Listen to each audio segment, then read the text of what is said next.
Buenos días. Para el taller número uno de materiales de construcción hemos tocado el tema mármol. Para esto los participantes son Verónica Torres, Gabriel Carrasco, Carla Fernández, Miguel Jiménez y Adrián Torres. Desde tiempos remotos, el hombre comenzó a construir en un inicio refugios rústicos como símbolo de hogar y lugar de protección. Con el tiempo, dicha necesidad le condujo en la búsqueda de diferentes recursos a fin de mejorar la calidad y seguridad de sus construcciones. Entre las principales materias primas que descubrieron y cuyo uso han perdurado hasta nuestros días se encuentran el yeso, la cal y el cemento. Estos materiales aglomerantes, sin embargo, son incapaces de emplearse por sí solas para edificar, valga la redundancia, edificaciones. Actualmente resulta casi indispensable el uso de materiales pétreos para distintas finalidades en los sectores económicos, ya sea como materia prima o producto elaborado. En el rubro de la construcción, por ejemplo, uno de los más difundidos y utilizados es la andesita, que es la roca ígnea, comúnmente conocida como piedra chancada o piedra triturada, material integrante del concreto. No obstante, la naturaleza alberga y dispone de una gran variedad de rocas al alcance del hombre. Estas clasificadas por su procedencia, propiedades y características. Ofrecen múltiples beneficios al utilizarlos en las distintas etapas de los proyectos de ingeniería. En el presente informe se abordará una en específica, la cual es la roca metamórfica mármol. Ahora vamos a hablar sobre el marco teórico. Bueno, para fundamento teórico, vamos a empezar por los antecedentes. Esta piedra se empezó a trabajar en el siglo VI en la antigua Grecia, donde apareció también la imagen del llamado marmolista, es decir, la persona que la trabaja. El resultado de la cristalización de la piedra caliza pasó a ser un elemento fundamental para la construcción y la escultura de los griegos. Esta piedra está íntimamente ligado a la historia y la cultura del hombre y se ha utilizado como elemento estructural y decorativo, principalmente decorativo. En el siglo VII, este elemento se extendió hasta Italia y alcanzó su gran difusión en el Renacimiento, hasta incluso en un periodo del Barroco. En el barroco pasó a utilizarse como un revestimiento. Y en la Edad Media, gracias a los marmolistas, se evolucionaron mucho en las técnicas de extracción y transformación, por lo que se pudo empezar a utilizar para realizar pavimentos. Bueno, en clasificación, vamos a hablar un poco de las rocas metamórficas. Entonces, algunos criterios de la clasificación están basados en la textura que adquieren las rocas metamórficas y se ha desarrollado un método que considera el tipo de metamorfismo sufrido por la roca original y su textura, que permite ubicarla dentro de dos grandes grupos. El primero de estos se denomina de textura foliada. Es una roca que está haciendo referencia como la acción metamórfica, que resulta en una textura de bandas o láminas, donde la precisión da lugar a una realineación y recristalización de los granos minerales. El otro grupo, conformado por rocas metamórficas, es de textura no foliada, cuya composición es de un solo mineral, y los cristales de estas formaciones poseen una forma equidimensional y en algunas ocasiones presentan foliaciones, pero solo en algunas, son casi imperceptibles a la vista. Los ejemplos más destacados de roca de textura no foliada son el mármol, la cuarcita y la cancagua. Hablando de metamorfismo, hay muchos tipos, como el termal, el termal o de contacto, que es un tipo de metamorfismo que interviene el calor en la recristalización de algunos o todos los componentes y que está comprendida, bueno, está a una temperatura comprendida entre 500 o 800 grados Celsius y así forma nuevas variedades de minerales de roca. Luego está el dinámico. En ese tipo de metamorfismo, el esfuerzo principal es el agente que ocasiona la transformación de la roca y la temperatura, porque bueno, y la temperatura no tiene una influencia significativa. Esos esfuerzos que causan la transformación de la roca son por una cizalla, que ese tipo aparecen en las zonas orogénicas y en los bordes de las placas tectónicas. Luego está la regional, cuando el esfuerzo y la temperatura son influyentes esenciales en la recristalización. Por último está la hidrotermal. Ese tipo de cambio en la morfología de las rocas tienen como característica un cambio en la composición química de la roca debido a la circulación de líquido. Un claro ejemplo de este tipo de metamorfismo es el que se produce en el fondo del océano. Bueno, continuamos con las características.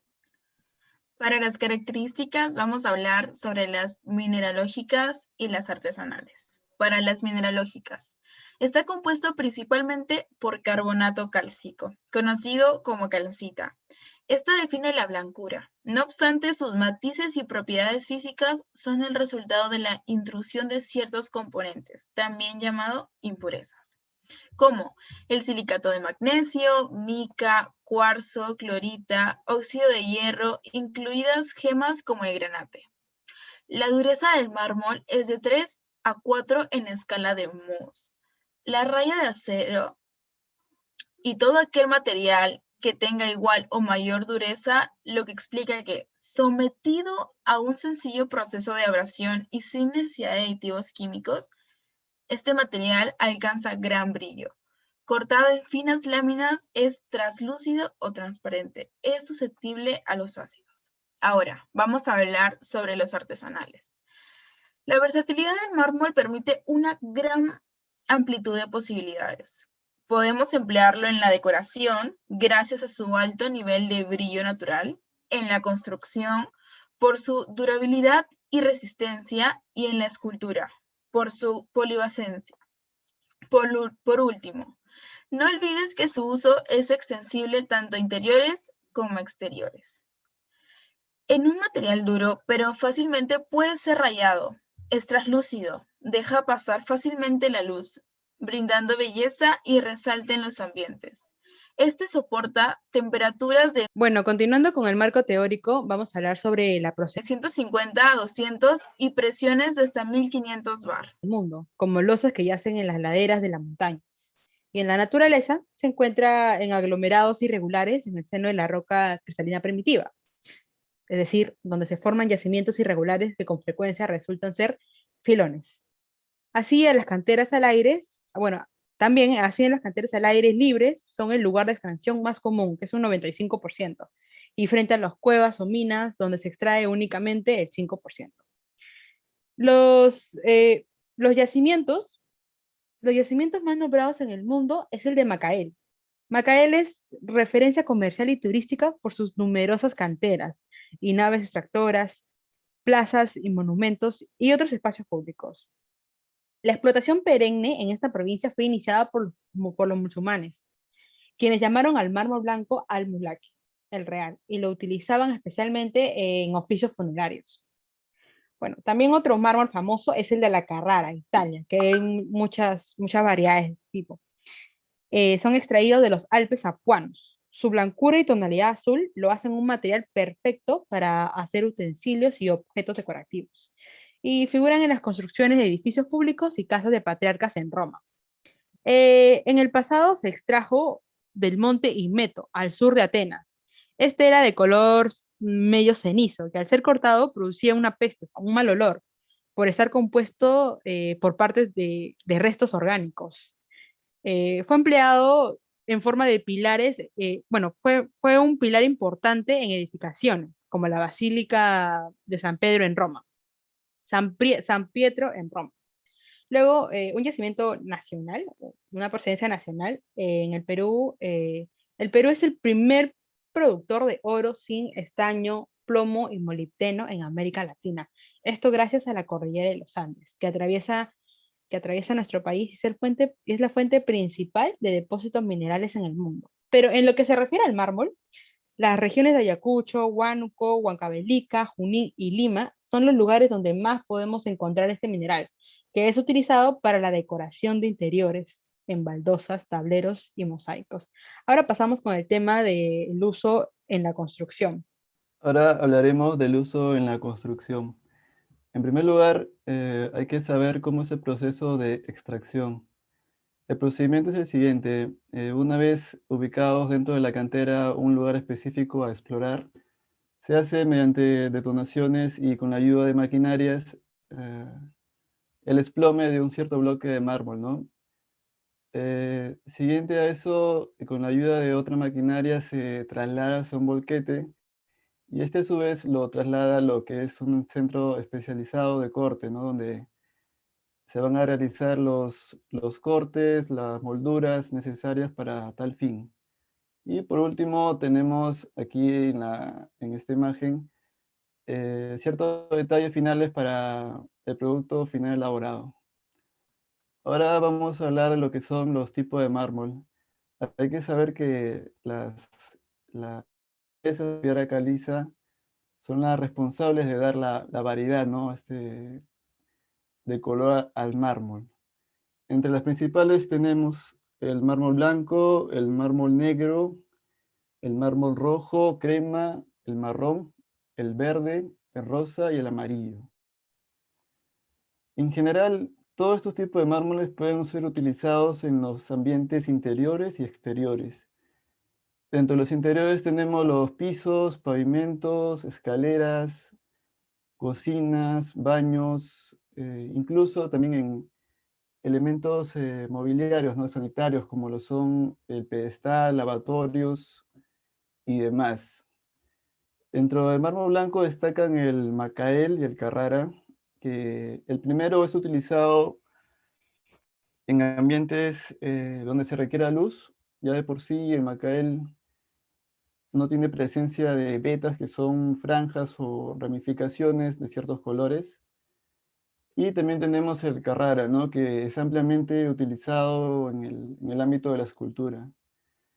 También tenemos el negro, que presenta ramificaciones un poco más abundante y es un color fuerte, y por lo que se recomienda utilizarlos en ambientes iluminados. Tenemos el mármol rojo. eh, Básicamente, entre los cuatro tipos comparten las vetas, ¿no? Que son blancas, abundantes y difieren en lo que es los tonos, ¿no? Y en general, para no seguir explayándonos, podemos concluir que en general cada tipo de mármol, dependiendo de su color y su textura o característica especial, pues podemos destinarlos a distintos tipos de fines, ¿no? Como ya lo mencionamos antes, tanto en interiores como en exteriores. Ahora pasaremos a lo que es aplicaciones en la construcción. Entre sus principales usos se encuentra la decoración. El mármol es una de las piedras más usadas por interioristas y arquitectos cuando se busca dar protagonismo a un espacio. Su tono se mantiene invariable en el tiempo, sobre todo si lo utilizas en interiores. Si nos centramos en la construcción, veremos que el mármol forma parte de edificaciones médicas, ya que en estos espacios el trasiego de personas es elevado y se requiere higiene y limpieza, por lo que es usado perfecto en paredes y suelos. También es utilizado en esculturas, ya que son polifacéticos por su textura y su color. Por eso encaja a la perfección en este mundo de la escultura y de hecho es una de las piedras más usadas en este sector. Ahora pasaremos a hablar de las obras donde se usó este material. Obras donde se usó el material del mármol. Como vemos acá, el Coliseo Romano, fue construido en el siglo I, más precisamente en el Imperio Romano. Se ubica entre la ciudad de Roma, ubicada en Italia. El Coliseo Romano es conocido como el anfiteatro de Flavio, en lo cual se hace una referencia a una dinastía Flavia que los emperadores mismos construyeron. Los materiales usados en esta construcción principalmente son los bloques travertinos, madera, ladrillo, piedra, hormigón, estuco y mármol. Ahora vemos la otra obra, del Panteón de Agripa. También es conocido como el antiguo templo romano, que se encuentra en Italia. Vemos acá las 16 columnas monolíticas de pórtico que fueron realizadas con granito egipcio, pórtido y mármol blanco en las bases. Los materiales principales utilizados en la construcción del templo fueron la piedra de sillería, el ladrillo y el mármol. El último servía para crear la rica decoración y para cubrir zonas nobles y utilizar en los nichos de los diferentes dioses es el mármol. Ahora, como vemos en la Basílica de San Pedro. La Basílica de San Pedro también es conocido como un templo católico que se puede ubicar en la ciudad de Vaticano. Que esta es una construcción, es una mega construcción de materiales que utilizaron fueron la piedra y el mármol para el exterior. Y en el interior el mármol coloreado como el bronce y dorado del estuco. El mármol blanco fue más utilizado para las columnas y revestimientos de lujo de todo tipo de superficie, como vemos en la imagen. Ahora hablamos como de Taj Mahal. También conocido como monumento funerario, que está ubicado en India, que es un mármol blanco que es principalmente utilizado en las construcciones del Taj Mahal. Para las incrustaciones en el mármol utilizaron 28 tipos de diferentes gemas y piedras semipreciosas. Se estima que el coste total para la construcción de Taj Mahal fue unos 50 millones de rupias. Y ahora hablaremos de las recomendaciones. Para el uso de este material recomendamos tener en cuenta las ventajas y desventajas, como el cuidado, adquisición y mantenimiento del material, sobre todo si se trata de usarlo en ambientes al aire libre. Eso sería todo, gracias.